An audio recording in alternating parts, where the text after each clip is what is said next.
Ouais, bah, bonsoir à toutes et à tous, hein. Merci d'être là, ça me fait très plaisir. Moi, ça me fait particulièrement plaisir d'accueillir Pierre Ducrozet donc, chez Caribe pour un très très chouette roman, L'Invention des corps, donc, qui est paru en août chez Actes Sud, qui est ton quatrième roman. Pardon. Euh, alors j'avoue tout de suite, parce qu'on l'évoquait tout à l'heure dans l'avant-rencontre, que c'est dur de tout lire. Donc en fait, c'est le premier roman que je lisais. Mais j'avais été exposé en fait à la prose de Pierre dans un superbe texte paru chez Inculte il y a quelque temps dans ce recueil qui s'appelle En procès, qui est un recueil collectif sur un certain nombre de procès qui ont marqué le XXe siècle. Et où donc un certain nombre d'écrivains se sont lancés, chacun à sa manière, sur rendre compte de ces procès. Et Pierre Ducrozet avait choisi le procès, si on peut l'appeler ainsi, des époux Ceausescu, au moment de la chute du communisme en Roumanie. Donc, bah, je ne vais pas vous en dire plus, mais c'est un texte qui était particulièrement spectaculaire sur un procès, effectivement, particulièrement spectaculaire dans son côté, disons, expéditif, Ouais, pour le mot. Et donc, quand j'ai découvert cette invention des corps, j'ai été vraiment stupéfié par ce roman qui à la fois annonce son propos assez clairement. Là, je vais rendre grâce au passage à Actes Sud, qui en général réussit à faire d'excellentes quatrièmes de couverture, c'est-à-dire qui sont à la fois représentatives du livre et qui en même temps ne racontent pas tout, comme ça arrive encore à trop d'éditeurs. Donc, moi j'ai fait un certain nombre de questions, mais aussi de thèmes en fait, peut-être. Mais j'ai horreur de résumer les livres, mais je vais quand même dire en deux mots pour situer de quoi ça parle, si vous ne l'avez pas encore lu.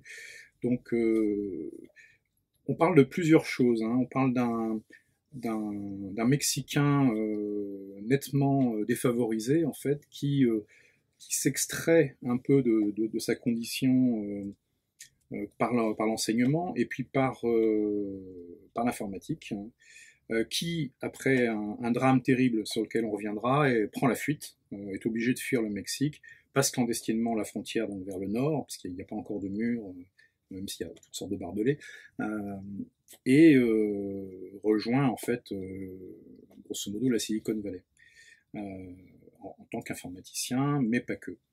Et puis parallèlement à ça, il y a un autre univers très très éloigné du Mexique déshérité et des franchissements clandestins de frontières, qui est l'univers des nouveaux tycoons de l'économie 9.0, qui sont extrêmement riches, extrêmement libertariens, considèrent quand même que les lois, c'est quelque chose qui est un peu pour les autres, enfin, pour ceux qui n'ont pas leur intelligence et leurs finances, et qui ont plusieurs d'entre eux, divers. Alors, est-ce que ce sont des fantasmes, est-ce que ce sont des volontés de puissance, enfin, on verra, mais en tout cas, qui réfléchissent à beaucoup de choses autour du transhumanisme, du post-humanisme, de s'affranchir de la condition humaine, périssable, etc. Et donc sont tout à fait capables d'embaucher les meilleurs biologistes ou généticiens, d'en trouver des très très bons, qui accepteront, moyennant finance, de mettre leur talent à leur disposition. Et tout ça va converger en fait dans cette invention des corps qui met au centre le corps humain, aussi bien quand on lui tire dessus dans un fossé mexicain que quand on le glorifie pour s'en affranchir dans un laboratoire à San Francisco. Et ça donne un roman voilà, dont je ne raconterai pas plus, moi, hein, mais qui est assez époustouflant et qui à aucun moment ne tombe dans le piège du théorique, de l'essai. Je vais vous en parler un peu de la génétique contemporaine. Non, c'est un roman qui est complètement halluciné, qui porte un rythme. On a l'impression de courir tout le temps, et pas seulement justement quand on essaye de franchir la frontière en courant. C'est haletant. Même si ça cherche pas à se faire passer pour un thriller technologique. Donc vraiment, c'est un roman fascinant.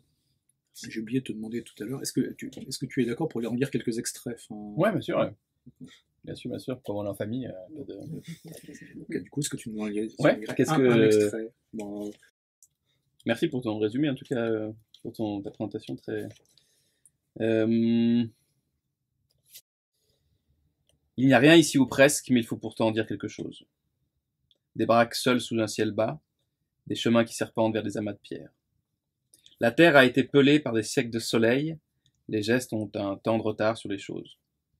Les fils électriques s'entortillent autour d'une taqueria au relent de porc grillé. Au loin, sur les collines, des plantations de pavot et de marijuana, un village qui porte un nom. Les mots qui pouvaient reformuler le réel se sont englués le long des parois en chaux.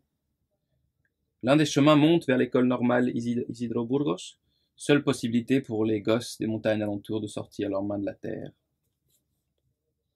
Ayotzinapa, État du Guerrero, à 6 heures au sud de Mexico DF. Alvaro est arrivé il y a un mois. Il a pris le bus de la gare routière de Mexico jusqu'à Chilpancingo, puis un mini-camion collectif l'a amené jusqu'ici, le long de ces lacets qu'on ne peut pas emprunter la nuit. Il a marché à pas lents jusqu'à l'école aux murs peints en rouge et noir, il a dépassé les portraits de Zapata et du Che, l'étrange sculpture au centre du patio, et entré dans le hall.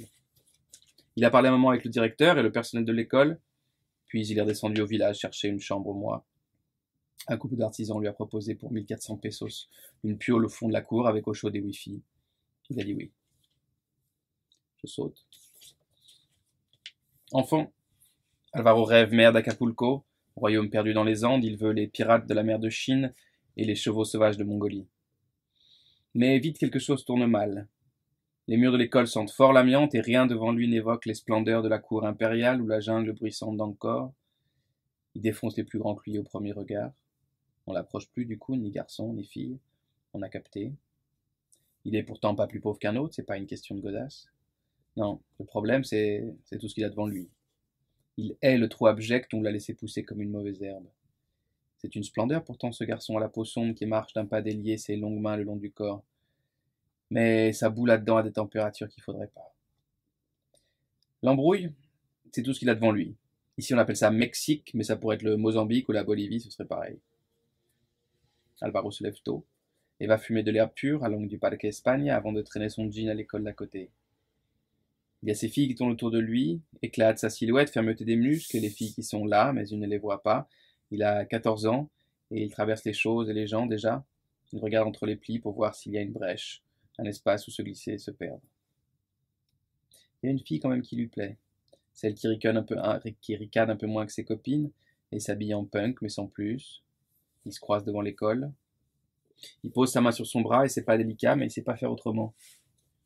Au début, elle aime pas. Elle voulait pourtant, il semblait se comprendre. Ils étaient allés marcher dans le centre, lui il souriait pas, mais il voulait bien. Ils s'embrassent finalement. C'est pas glorieux, mais elle s'y fait. Ça réveille en elle quelque chose d'antérieur au désir, un truc brut et compact comme la peur, et c'est bon. Un soir, il se retrouve chez elle, sans personne. Elle lui enlève son jean et il passe ses mains sur ses fesses. Il la serre fort contre elle et elle se cabre. Il jouit, lui aussi, dans son lit adolescente. Puis tout redevient noir et le jour d'après, plus rien. Il se revoit à l'école. Il n'a pas envie d'aller compter fleurettes dans les parcs comme le font les autres morveux de leur âge. Il se frotte malgré tout encore. Ça devrait suffire. Ça suffit pas. Son père lui offre un jour un vieux PC qu'il a récupéré à la fac. Tu pourras jouer comme ça, il lui dit. Jouer l'emmerde. Il bidouille. La grosse boîte et l'écran sont des champs de bataille. En 2 mois, il en connaît la structure complète qu'il déconstruit. Il installe Linux et plonge dans les profondeurs d'Internet. Un monde s'ouvre sous ses pieds. Il découvre enfin quelque chose à la hauteur de la rage qui bat en lui, le monde radical des hackers, dernier repère de pirates. Le XXIe siècle s'invente là, dans cet espace sans limite. Il maîtrise de mieux en mieux la programmation informatique, bâtit d'immenses architectures, il reste des nuits entières fasciné par ce puissant fond devant lui, suite infinie de 0 et de 1, câbles jaune, rouge, bleu, agglomérats d'aluminium, d'amants cuivre, de silicone et de tresses isolantes dans lesquelles coule toute l'information du monde. Il se glisse dedans et gicle comme un fluide sur les autoroutes souterraines. Il descend chaque nuit davantage dans les étranges réserves de mammifères marins du net, j'ai sauté un petit peu. Il rôde principalement sur le forum 4chan, d'où émerge alors un semblant de communauté, qu'on appelle vite les Anonymous. Alvaro participe, en février 2008, à la grande offensive contre l'église de Scientologie. Les geeks, les trolls, portés par un éclat de rire noir, sortent pour la première fois dans la rue, se réunissant sur les places du monde entier à New York, Berlin, Tokyo, Brighton et Mexico, où 2000 personnes, dont Alvaro, se tiennent longtemps debout dans la fraîcheur de l'Alameda centrale, un masque au sourire grinçant sur le visage. Il poursuit ses errances dans les sous-mondes. Ses potes de l'université, où il ne se rend plus, l'appellent parfois pour aller prendre un verre à une des terrasses de la Roma, mais Alvaro ne vient pas, Alvaro ne vient plus. Les rues de Mexico, envahies par les eucalyptus et les bellombras, ne l'intéressent plus. Voilà. Une petite... J'avais une première question pardon, sur l'invention des corps. C'est d'où est venue pour toi enfin, l'envie et la nécessité de l'ancrer au départ au Mexique, hein. Ben c'était lié à cet événement donc que je raconte au début du livre, donc la disparition et sans doute la mort de ces 43 étudiants, donc le 25 septembre 2014. Donc quand j'ai entendu ça le lendemain, ouais j'étais choqué comme des gens partout sur la planète, mais ça m'a poursuivi comme ça pendant longtemps. J'ai failli partir tout de suite là-bas pour y aller, pour enquêter, bon j'y suis allé après finalement, j'y suis allé 1 an et demi plus tard. Mais bon voilà, c'est une image qui m'a marqué parce qu'on a eu plein de récits discordants d'ailleurs. On sait toujours pas exactement ce qui s'est passé, mais il y a eu un récit comme ça 2 jours plus tard de cette nuit-là avec ces garçons et ces filles, ouais, ces garçons enfermés dans un camion et qu'on brûlait comme ça dans la nuit. Donc voilà, ça m'a beaucoup marqué et comme si tu veux, je voulais axer mon livre sur 2 pôles un peu, les 2 pôles du livre, enfin de ce géographique en tout cas. Je savais que je voulais parler d'internet, je savais que je voulais parler de la violence du monde, je savais que je voulais parler en gros du corps et des réseaux. Et donc du coup que ces 2 lieux qui sont le Mexique et la Californie soient si proches géographiquement et si éloignés en quelque sorte, mais pas que, il y a des nuances à faire, mais en tout cas que moi ça m'intéressait que ce personnage puisse passer d'un lieu à l'autre, donc d'avoir vécu cette violence dans son corps et d'aller dans un lieu où la violence et la mort sont entièrement niées et rejetées. Et du coup voilà, que ce soit à quelques milliers de kilomètres et que ce mur qui est aussi si important symboliquement qu'il soit là, ben ça voilà, ça a fait que ça a frotté en fait les différentes envies que j'avais, ça les a fait se frotter et ça a donné lieu au livre quoi. En fait, il y avait tous ces thèmes qui me travaillaient et voilà. Après, ça aurait pu être effectivement enfin disons que le point de départ aurait pu être ailleurs au Mexique, mais voilà, ça fonctionnait et ça faisait qu'il y avait une espèce de lien alors après je voulais surtout pas que ce soit en gros les riches contre les pauvres, ceux qui sont dans le corps et ceux qui y sont pas, etc. C'est plus complexe que ça parce que du coup Alvaro il est à la fois un programmeur de génie et il va vivre cette violence là dans son corps. Mais il se trouve que pour connaître un peu le Mexique et un peu les États-Unis, il faut reconnaître qu'il y a un pays où on est habitué à une violence voilà qui est pas à tous les coins de rue tous les jours, mais malgré tout qui est là, qui flotte, et l'autre où elle est là aussi, elle est très présente, mais elle est étouffée, disons. Donc voilà, c'était ça, c'est venu de ça, et c'est venu du fait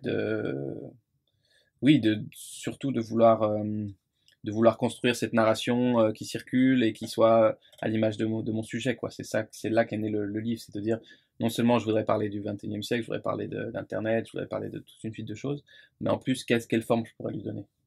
Donc c'était peut-être aussi comme dans mon précédent livre autour de Basquiat, c'était non seulement de parler de Basquiat, mais de le faire avec lui, enfin de l'écrire avec lui. Donc là, j'allais pas seulement écrire sur ces thèmes-là, il fallait aussi que j'épouse la forme de mon sujet, disons. Ouais, moi, j'ai été particulièrement sensible à ça parce que je connais pas le Mexique, bon, mais j'aime beaucoup la littérature mexicaine et la littérature qui parle du Mexique, et j'ai été frappé par 2 choses. C'est d'une part la verisimilitude, enfin vraiment l'authenticité qui bouillonne sur ces caractéristiques justement.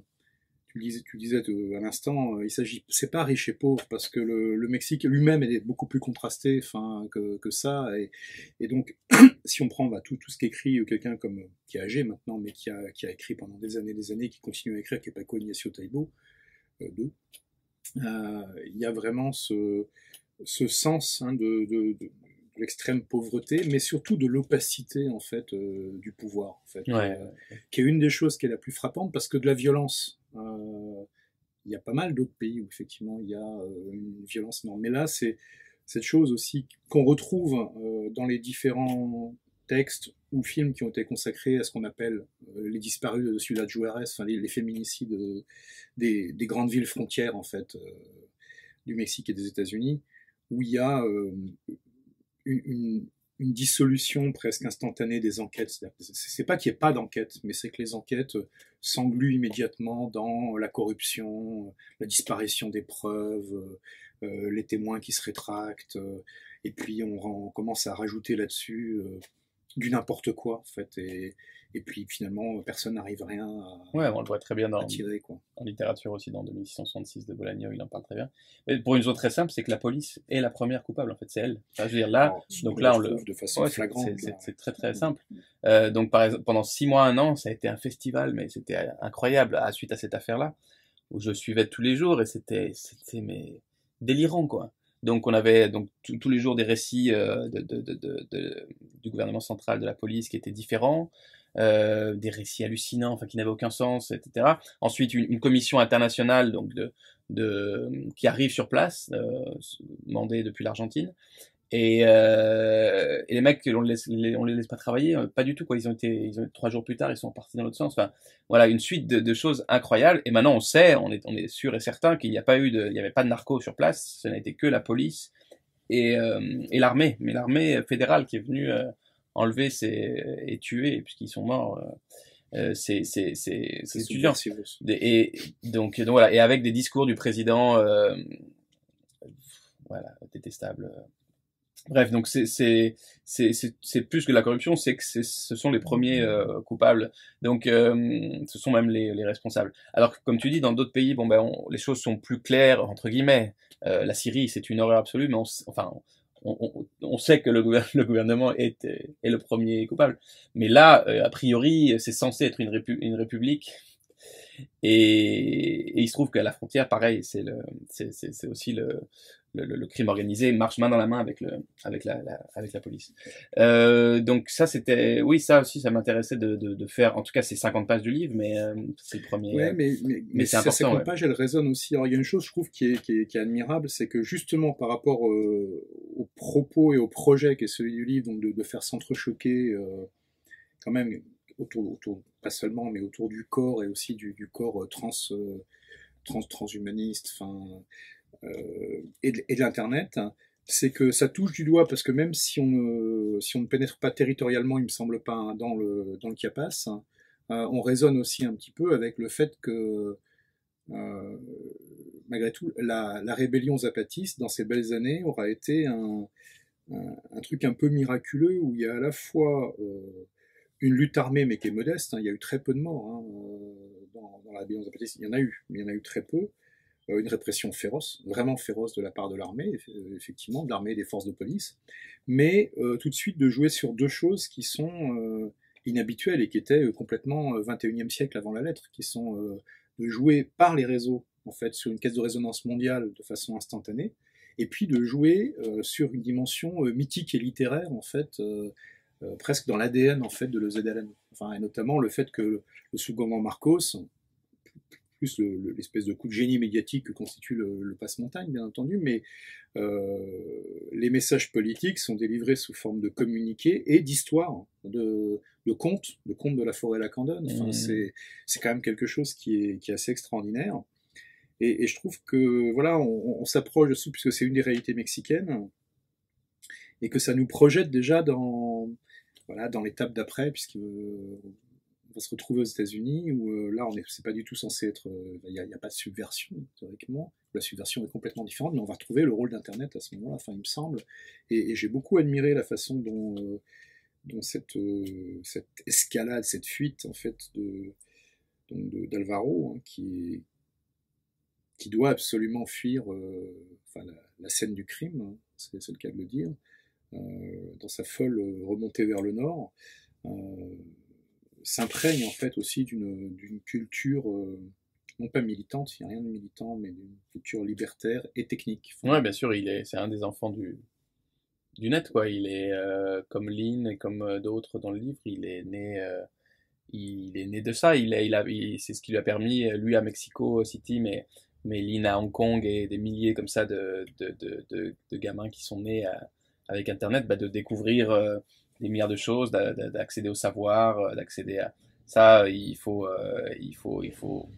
se rendre compte de ça, même si on a plein de griefs par rapport à Internet. Malgré tout, ça c'est une chose euh, incroyable. Donc il a acquis sa liberté et sa manière de voir comme un hacker, c'est-à-dire les choses ne sont pas données, tout se monte, se démonte, etc. Voilà, il est un des enfants du 21e siècle. Donc c'est ça qui m'intéressait, c'était de voir petit à petit en fait le livre est envahi par ces petits gamins là comme ça, auto-formés, subversifs.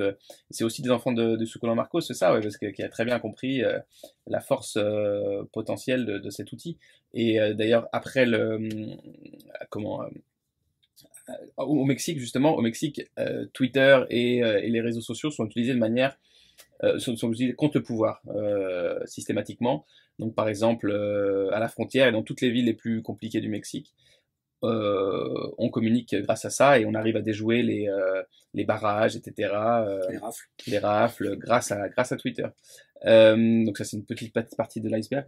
Mais voilà, oui, Alvaro est un enfant de ça et petit à petit ils vont se retrouver, s'associer. Il y a comme ça des souterrains, il y a des liens qui se tissent aux quatre coins du monde et ça c'est une réalité à laquelle ouais, que je voulais explorer. Ça me plaisait à la fois qu'il y a le pôle, si vous voulez, le pôle plus néfaste, disons, autour des géants du web et un certain goût du contrôle et de la censure et du big data, pour aller vite en quelques mots, donc qui est symbolisé par une suite de personnages, et ce côté-là plus libertaire et subversif qui est quand même à l'origine d'Internet, même si Internet a été créé par l'armée américaine, malgré tout, tout de suite, les hippies et les post-beatniks s'en sont emparés comme pour eux le prolongement idéal de leur utopie et de leur pratique.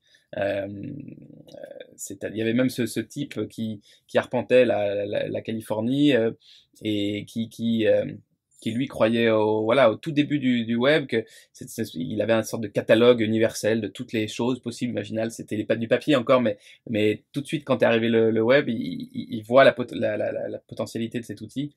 Bon bref, donc tous ces enfants, tous ces gens-là là, qui rentrent dans le 21e siècle, mais ils rentrent avec avec cet esprit-là, qui est celui des hackers, qui est celui des Anonymous, qui est celui de Snowden, qui est là, qui existe et auquel il faut s'accrocher parce que s'il y a une lutte en fait autour d'Internet qui est là et qui est là chaque jour. Et du coup, je m'étais dit, ouais, pourquoi pas mettre en scène cette lutte-là dans un roman. On va y revenir de toute façon sur cet esprit, sur cette forme justement de résistance et de spontanéisme, pour prendre enfin, des vieux schémas politiques qui s'appliquent plus nécessairement, mais qui dans des questions justement de résistance politique, sont vraiment le fait que c'est la menace qui crée en fait le fait qu'il y a un surgissement de résistance et justement qui n'a pas de besoin intrinsèque, mais on y reviendra tout à l'heure.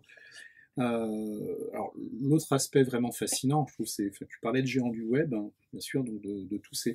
Alors il y a une chose qui moi m'a frappé, c'est à la fois très banal, mais je trouve que justement ça s'incarne beaucoup ici, c'est que ces géants du web là, enfin ces grandes multinationales monstrueusement riches, enfin à une échelle qui font que les géants pétroliers et automobiles des années 70 semblent pauvres à côté hein, de Google ou d'Apple ou de Facebook, Sûr. et certainement avec pas du tout autant de cash flow et d'argent disponible. Mais une chose qui est encore plus frappante et qui, pour moi, correspond tout à fait à ce que dit l'invention des corps, c'est que on n'est plus non plus dans des multinationales anonymes, ce qui ne veut pas dire qu'elles n'ont pas évidemment des actions en bourse et qu'il y a plein de petits porteurs, mais c'est des boîtes de propriétaires incarnés, de figures qui en possèdent 5, 10, 30%, mais donc qui sont eux-mêmes richissimes, et pas par des stock options, pas simplement. Donc c'est à la fois le mythe de la start-up, évidemment devenue non plus grosse, mais absolument gigantesque, et puis c'est des gens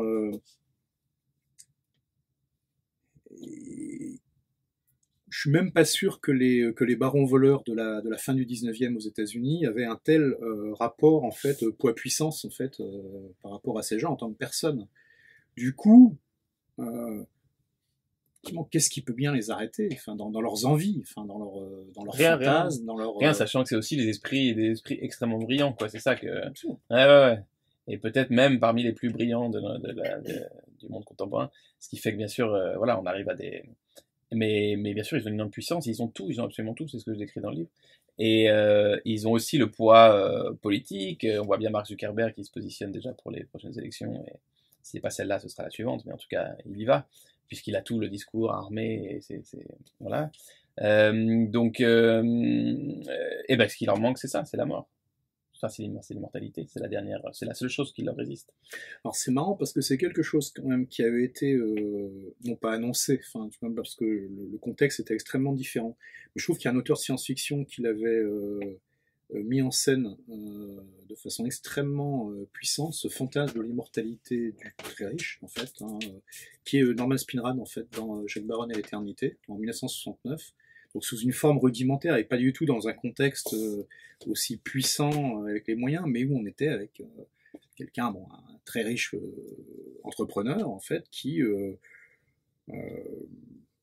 se payait en fait des greffes d'organes pour pouvoir vivre plus longtemps, et que face à ça, tout était en coupe réglée. Et pourtant, on était dans un pouvoir encore très technostructure à l'ancienne, hein, du capitalisme managérial des années 60, et où c'était en fait, alors ce qui ferait sourire aujourd'hui, c'était une vedette des médias en fait qui se levait contre lui. Bon, là aussi, il y a un effet de contexte, c'était en 1969.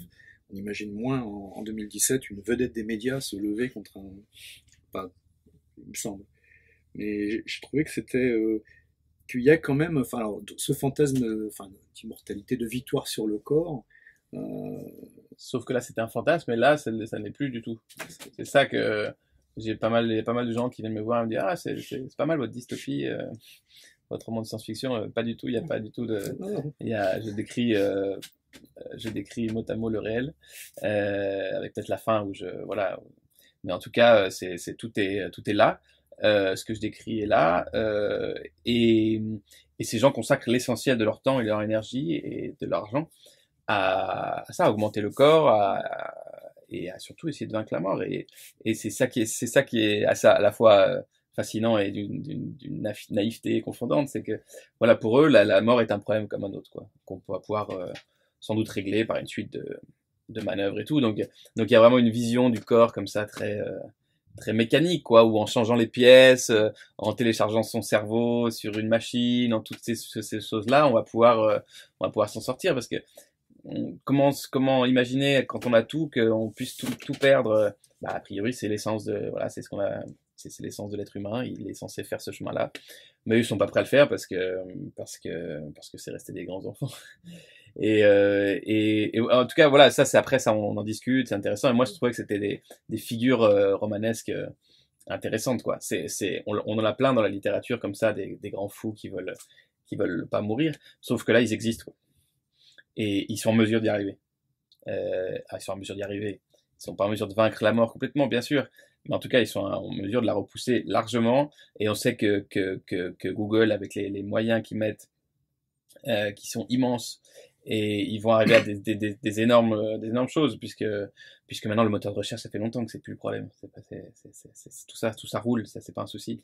L'important c'est ça, c'est le Google X, le Google Lab, qui sont des endroits où on fait ces recherches. Sergey Brin, donc qui est le co-créateur de Google, il a atteint enfin, il a un gène qui potentiellement va lui donner un jour la maladie de Parkinson, donc c'est ça qui l'obsède, quoi. Et Sergey Brin lisait à 6 mois le livre que tu as peut-être de Homo Deus de Harari, qui parle de tous ces de l'homme du futur, en gros, de tous ces changements-là. Et il lit à la page 50, Sergey Brin va mourir. Et Sergey Brin appelle la nuit, pendant la nuit, sa femme affolée, il a dit que je vais mourir dans le livre, etc. Et tremblotant, sans doute mal déjà. Ça me fait rire cette histoire. C'est vraiment l'image voilà, ils sont comme ça, quoi. en disant cette phrase-là, sans doute il a dû avoir un début d'attaque, quoi. Alors, sachant que en dehors effectivement du fait qu'il y a le pouvoir et les moyens de s'attaquer à ce problème qui n'est après tout qu'un problème comme un autre, Mhm. il y a aussi une chose qu'on perçoit très fortement dans enfin, chacun de ces multimilliardaires du net et de la communauté informelle et assez bizarre qu'ils forment, puisque c'est une communauté de rivalité bien entendu, mais il y a quand même le fait qu'ils ont aussi les moyens de s'affranchir légalement de la loi, c'est-à-dire dans un monde qui en 30 ans ou 40 ans s'est juridisé en fait d'une façon assez extraordinaire, de payer les meilleurs spécialistes, les meilleurs cabinets, ils peuvent engager beaucoup plus d'argent que les États, chose qu'on voit déjà de façon banale. Et on ne parle pas justement de questions de droit ou d'éthique du transhumanisme, mais simplement sur des questions de fiscalité. Ben En voilà, fait, ouais, Google se débrouille quand même pour... si un État dépense 1000 en fait pour essayer de trouver une façon de contraindre ces entités à payer de l'impôt, eux ils dépenseront 10 000 ou 50 000 en fait auprès des mêmes spécialistes pour trouver des contre-mesures ou des contre-contre-mesures assez aisément quoi en fait. Ouais, bien sûr, bien sûr. Non, mais ça, de toute façon, c'est la base de leur idéologie, donc comme ça, libertarienne, et malgré tout une des essences des États-Unis, qui est quand même basée là-dessus. Voilà, quand même la volonté éventuellement de l'individu si maximale et se détacher jusqu'aux lois, jusqu'à l'État, etc.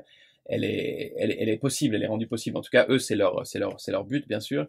Et donc, d'où cette idée du Parker Rise, donc, qui est cette sommité de la Silicon Valley, de construire des îles au large de San Francisco, où ils pourront s'affranchir des lois et mener toutes les recherches qu'ils veulent. Et ça, encore une fois, je n'avance rien. Enfin, je veux dire, ils ont trouvé il y a 6 mois un accord avec la Polynésie, donc ces îles vont bien et bien exister, elles sont en train d'être construites.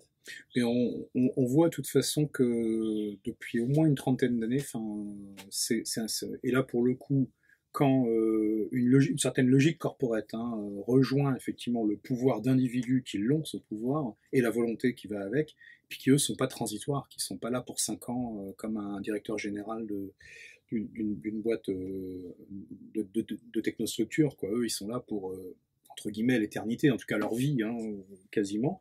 C'est, on voit cette volonté des entreprises d'aboutir en fait à un statut alternatif d'État-nation, recherche de territoire, de lois où en fait leurs lois s'appliquent.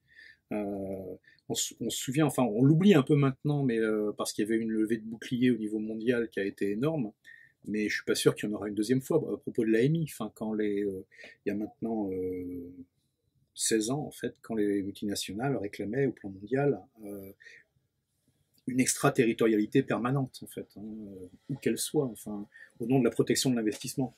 Chose qu'on retrouve dans les négociations sur l'accord États-Unis-Europe, enfin, sur le fait que les entreprises veulent être jugées par des tribunaux arbitraux de pair, donc par d'autres entreprises et non pas par des pouvoirs politiques. Donc effectivement, c'est une logique libertarienne extrêmement forte en disant l'État c'est un mal nécessaire, vaguement nécessaire, mais c'est surtout un mal, enfin, qui nous empêche d'atteindre nos objectifs naturels et légitimes, quoi. Et pour le cas de multinationales, ça va être effectivement faire plus de profit, et puis après, ça va être pour certains de ces tycoons, ça va être, oui, le profit, mais ça c'est une évidence, qu'on n'en parle même plus, quoi. Enfin, c'est de pouvoir poursuivre effectivement des choses qui sinon ailleurs sont encadrées par la loi, ou il faut que ça présente pas trop de risques pour le plus grand nombre, alors que une des choses qui ressort, même si c'est jamais dit ou presque, c'est que le plus grand nombre en fait est pas vraiment le souci principal. Enfin, Ah non, surtout pas, non, non, non. Non, non. C'est de toute façon un souci du corps individuel, ouais, ouais.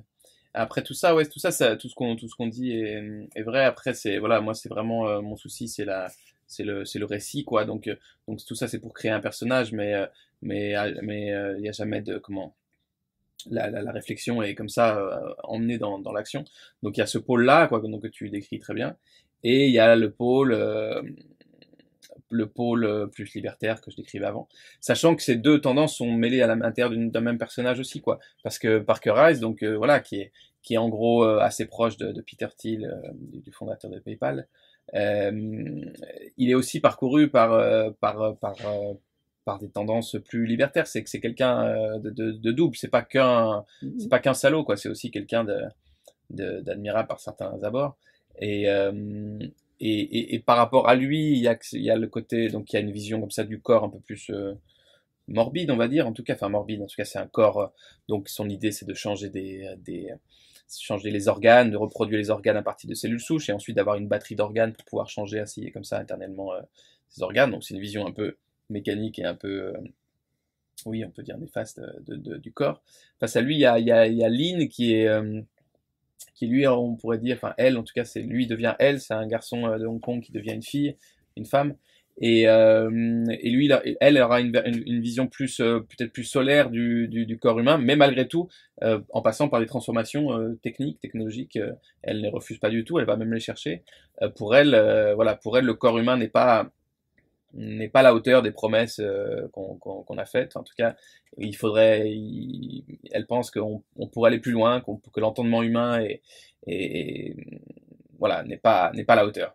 Donc elle cherche comme ça des moyens, elle fait des recherches autour du cerveau. En fait, son idée, ce serait ça c'est une idée aussi des transhumanistes, mais elle, c'est pas de son bord, mais elle se dit, tout l'infini, comme ça, l'infini du cosmos, l'infini des réseaux, l'infini des choses, on devrait pouvoir y arriver par notre cerveau, qui est quand même, qui est lui aussi une suite de réseaux infinis, de synapses potentielles. Et donc, que faire? Donc voilà, elle mène ces recherches-là qu'on pourrait penser aussi, finalement, c'est aussi des recherches sur le corps, et c'est aussi, malgré tout, elle considère que c'est une manière moins égoïste et peut-être plus belle, ou en tout cas aussi, mais aussi dingue peut-être, hein. Enfin, chacun se fera son avis, mais en tout cas, pourquoi ne pas agir sur le corps, puisque on a des lentilles, on a des pacemakers, on a tout. Enfin, je veux dire, la nature et la culture, c'est pas deux choses qui s'opposent, évidemment pas. Les deux sont liés, et on avance comme ça. Voilà. Mais tu retrouveras quand même une petite ligne de fracture justement dans ces approches, même quand une partie des objectifs pourrait se recouvrir. Je trouve que c'est flagrant, c'est que du côté de Lynn et de quelques autres, la tendance va être plus à les expériences à les faire soit sous forme de simulation informatique extrêmement poussée, soit de les faire, et c'est là qu'il y a aussi un peu de folie aventureuse, de les faire sur soi-même, mais en tout cas pas sur quelqu'un dont on a vicié le consentement. Tout à fait. Ben, les biohackers, c'est ça qu'ils font, ils se mettent des puces eux-mêmes, ils tentent et les hackers, c'est ça, on tente sur soi-même, ou sur l'ordinateur à côté, enfin, sur les outils qu'on a, mais bien sûr pas sur les autres. Mais jamais sur un tiers dont on a, et là on en a un exemple, dont on obtient le consentement et ensuite on le bloque dans un arsenal juridique où ce consentement qui a été éventuellement extorqué, parce que obtenir un consentement, enfin quand on a de l'argent, c'est quand même facile. Enfin, il y a un livre absolument terrifiant qui là est de la fiction, enfin même pas policière, mais qui est pareil dans une collection très noire, qui est 10-18 noir, qui s'appelle Raphaël Dernier Jour, de Gregory MacDonald, qui est un livre absolument atroce. Hein. Enfin vraiment, ça raconte les derniers jours effectivement d'un pauvre gars qui pour le bien de sa famille, en fait, pour lui léguer un petit quelque chose, vient d'accepter de participer à un snuff movie. De façon volontaire, quoi. Donc il sait qu'il lui reste 5 jours à vivre, et ce tout petit roman raconte ces 5 derniers jours. Ce qui fait finalement de ces 5 derniers jours, c'est atroce parce que c'est vicieux. C'est vraiment un truc dont on sort totalement. Si vous avez envie de lire ça, prenez note, c'est atroce et terrible, mais je vois ton sourire que mais c'est magnifique, tellement justement. Mais il y a vraiment, enfin non, tu vois, c'est tellement facile d'emberlificoter en fait les gens quand on a l'argent et la maîtrise juridique pour soi, que moi je trouve que c'est une ligne de fracture qui est extrêmement forte. C'est qu'on sent, c'est pas tellement sur les objectifs, effectivement il pourrait y avoir un truc, c'est pas tellement sur l'attitude politique au sens large, parce que les hackers sont pas nécessairement des gens politisés au sens traditionnel du terme, de même que les libertariens ne le sont pas, enfin, mais il y a de l'idéologie.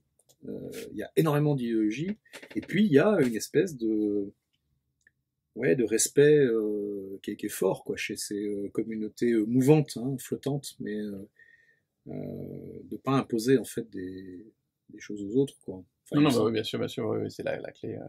C'est la grande différence, il y en a qui ont une idéologie comme ça hyper égocentrique, c'est-à-dire ça va être pour eux, et donc on teste sur les autres, et puis les autres c'est l'inverse, ça ce serait pour les autres, donc on teste sur soi. Mm. Enfin, c'est la clé.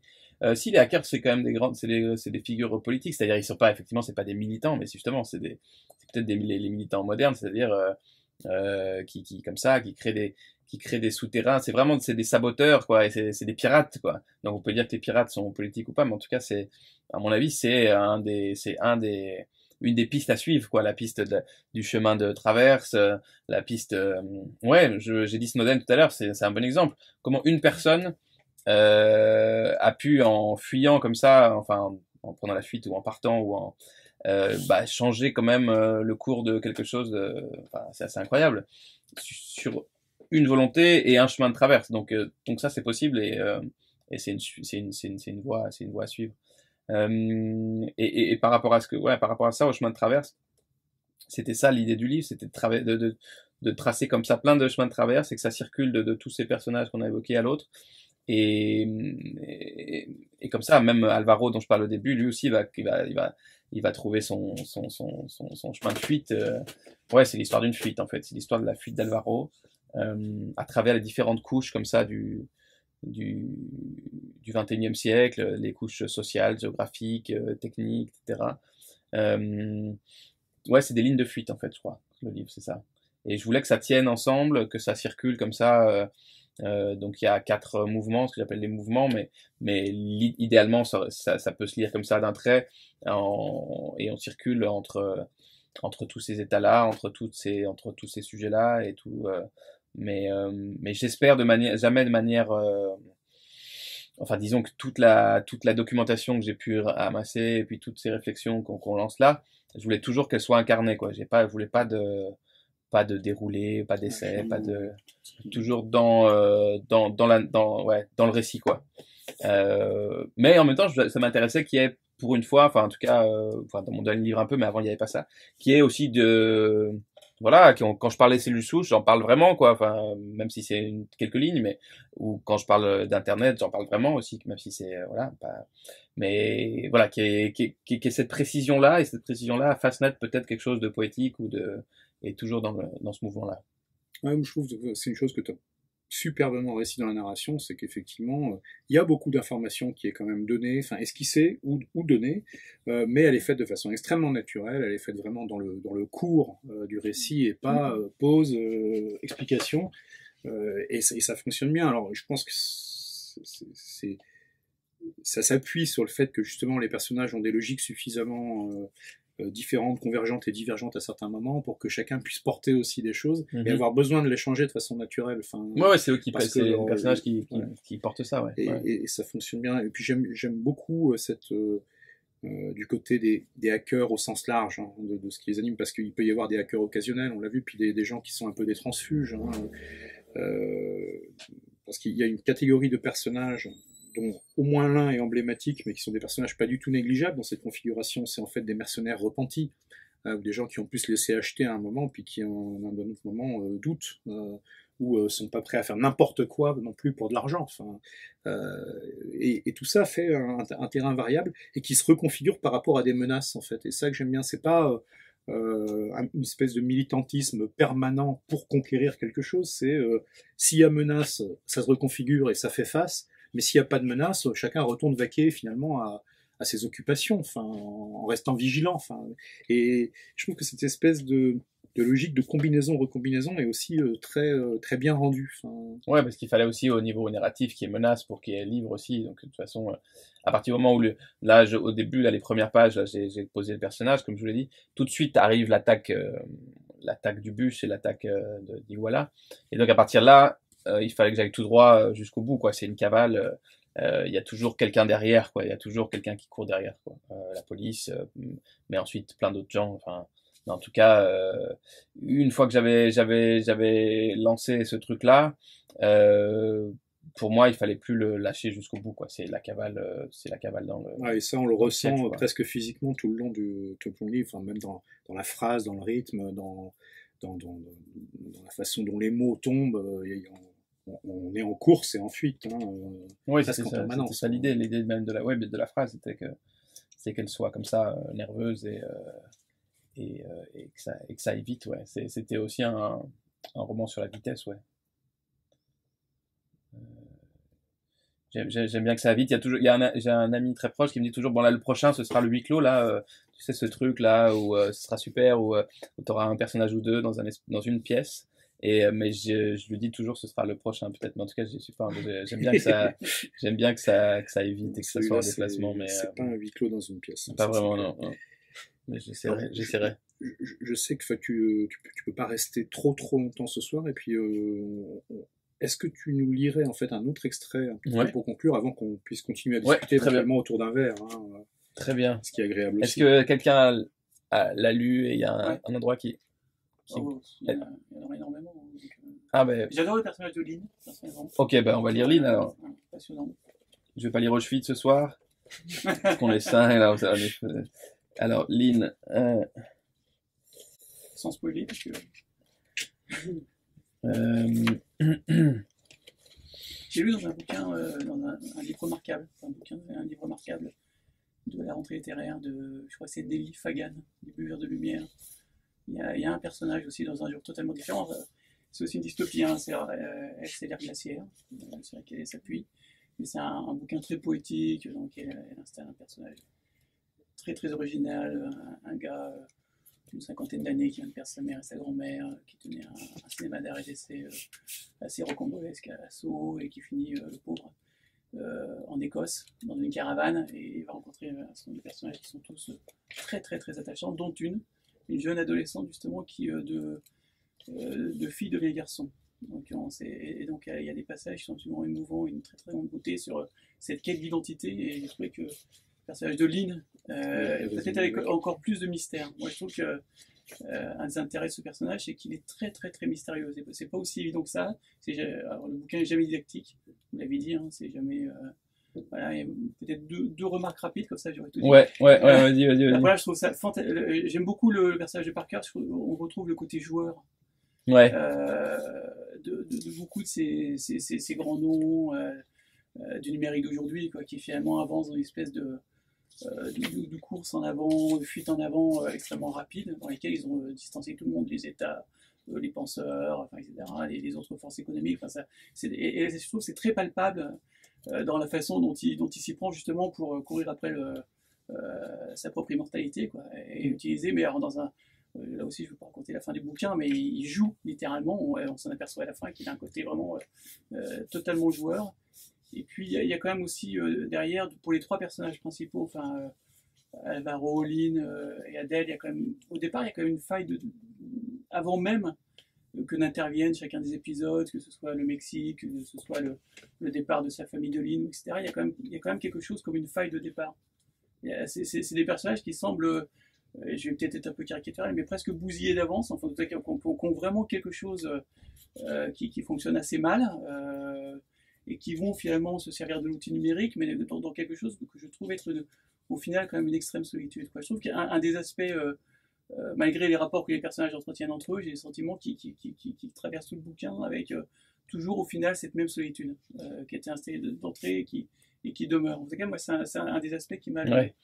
Ouais, faille, ouais, en tout cas, inadéquation avec le monde et avec leur corps, Ouais. à un moment donné, parce que sinon, enfin, au départ, en tout cas, sinon, il n'y a pas vraiment, moi, ça m'intéresse pas vraiment, quoi. Pourquoi il se mettrait en mouvement? Ouais, voilà, pourquoi il se mettrait en mouvement. Ouais. Pareil, Basquiat, ça m'intéressait parce que, bien sûr, c'est un génie, mais c'est un génie parce qu'il y a une faille, il y a un creux, quoi. J'appelle ça un creux.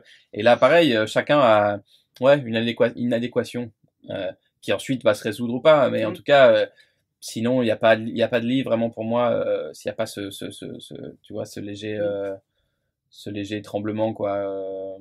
Cette fêlure, quoi. Donc le romanesque, absolument, hein, mais Ouais. c'est vrai que encore une fois, c'est pas un bouquin didactique, donc c'est pas un bouquin qu'on va prendre et on va se mettre donc je le ferai pas à théoriser sur voilà, l'individualisme contemporain, la solitude générale, etc. Mais il n'empêche. Ouais.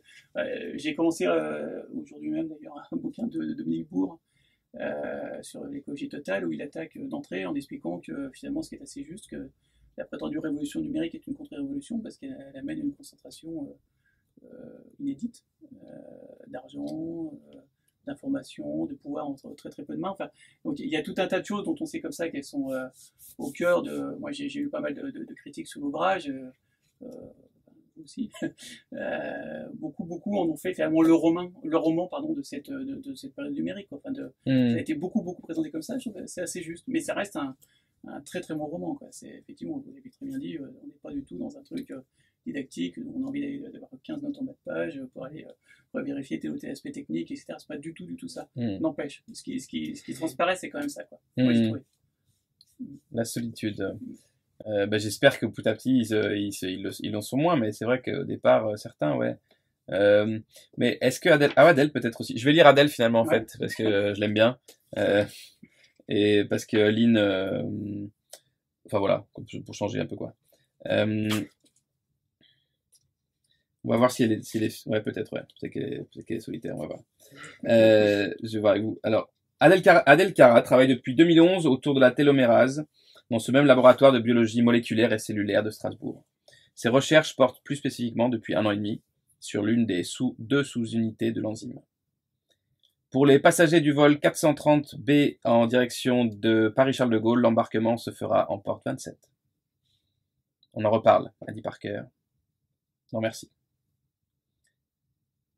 Adèle est rentrée tranquillement chez elle, elle a repris le train des choses, à rebours, comme d'habitude. Adèle est aussi proche d'un animal que possible. D'une intelligence phénoménale, mais instinctive, elle capte les êtres, les forces, ce qui la rend par ailleurs irascible, le réel et les êtres, la blessant aisément. Elle sent les hommes au nez. Ils ne sont pas encore dans la salle qu'elle les a déjà saisis comme une entrecôte sur la poêle. La plupart du temps, ça sent le cramer. A priori, les gens, elle a du mal, c'est pas vraiment son truc. Mais si son nez lui donne son accord, alors elle se livre, et elle ira jusqu'au bout. Pas de demi-mesure, pas de compromis. Fier animal. Ouais, c'est plutôt une solitaire, t'as raison. Mais bon. Adèle aime puissamment, c'est pas un truc de carte postale. Du coup, c'est compliqué. Les hommes préfèrent a priori qu'on les aime tranquillement. Ils trouvent ça agréable, une femme disponible, fraîche, une amante exercée. Mais faut pas non plus les emmerder outre mesure avec les bagatelles du cœur plutôt, excusez-moi. Ils ont des trucs à faire. Dominer le monde, instaurer leurs lois, bouffer des chips. Alors les parties de jambes en l'air, c'est sympathique, ça les calme pour le reste de leurs affaires. Certains avaient même remarqué que le sexe à profusion leur quittait l'envie de faire la guerre. On leur coupa les couilles à ces putains de hippies. Mais après, ça se complique toujours, les femmes veulent en parler. Elles veulent en parler. Elles entortillent la chose à un point insensé, quand tout est pourtant extrêmement clair. Adèle est loin d'être une emmerdeuse, mais ne faisant rien à moitié, on la rapprochera malgré tout du fameux type de l'hystérique. Adèle a le visage rond, les cheveux noirs, le rire éclatant. On la voit passer. Je la vois passer. Je ne dis rien. Je la regarde. Je suis comme tous. J'aime les animaux sauvages. Rien de plus détestable que les mous. Mais là, je m'arrête. J'ai un doute. On se dit que c'est peut-être pas le moment. Qu'on pourrait s'y perdre. Et le temps de le formuler, elle est passée. Je crois que c'est le seul endroit où il y a un jeu du livre. Je dis passage. Adèle a vécu 7 ans avec Jonathan. C'était chaotique, ardent, mais c'est fini maintenant. On pourrait énumérer ce qu'il y avait dans ce cocon-là. Cela serait sans doute émouvant. Toutes ces miettes sont interchangeables. Musique écoutée, disputes sous la pluie. Langage unique inventé pour la survie du microcosme en milieu hostile. Attention et trahison. On pourrait. Mais tout le monde connaît la chanson pop amère. Rien de plus commun que ce qui nous paraît si intime. Un jour ou l'autre, on découvre que tout ce qui semblait constituer notre identité, nos peurs, nos extravagances, nos pensées les plus singulières n'est que bouillie commune, usée jusqu'à la corde, que nous n'avons rien d'unique. Nos amours, nos tourments, notre existence, joli facsimilé d'une autre vie que la nôtre. Jonathan est resté donc, et Adèle est partie. Il était tellement lui-même, chaque nouveau matin, que cela en devenait fatigant, presque douloureux à voir. Les chansons de Sufjan Stevens, elle les écoute toute seule à présent, et c'est très bien aussi. Je sais pas, ma fille, elle est... Tu vois, je sais pas, dit le père d'Adèle à son partenaire de gym, Philippe, un cinquantenaire fatigué au niveau des yeux et des petits cheveux sur les tempes. Adèle, Elle était de Gwyn après tout. Ouais, ça collerait assez bien. Parce que petite, elle jouait déjà avec ses copines. À quoi? Je sais pas. Oui, ça expliquerait que ça marche jamais avec les mecs. Et puis, bon, ça m'embête de le dire, mais il y a toujours eu quelque chose. Les cheveux à la garçonne, les manières brusques, l'attitude, ça se sent ces choses-là. C'est pas le genre de truc qu'on a le droit de dire, mais bon, comme je suis avec toi, bon, on est en confiance, hein, je me lance. Tu fais bien, ouais, maintenant que tu le dis, ouais. Je comprends, avait dit Parker Eyes. Réfléchis-y. Bon, c'est pour donner une petite image de comment là on repart vers Parker Eyes et comment ça, tout ça s'imbrique, toutes les différentes strates du livre. Merci beaucoup, Pierre, vraiment, pour avoir accepté de venir ce soir. Merci bien, merci d'avoir invité. Merci bien. Merci.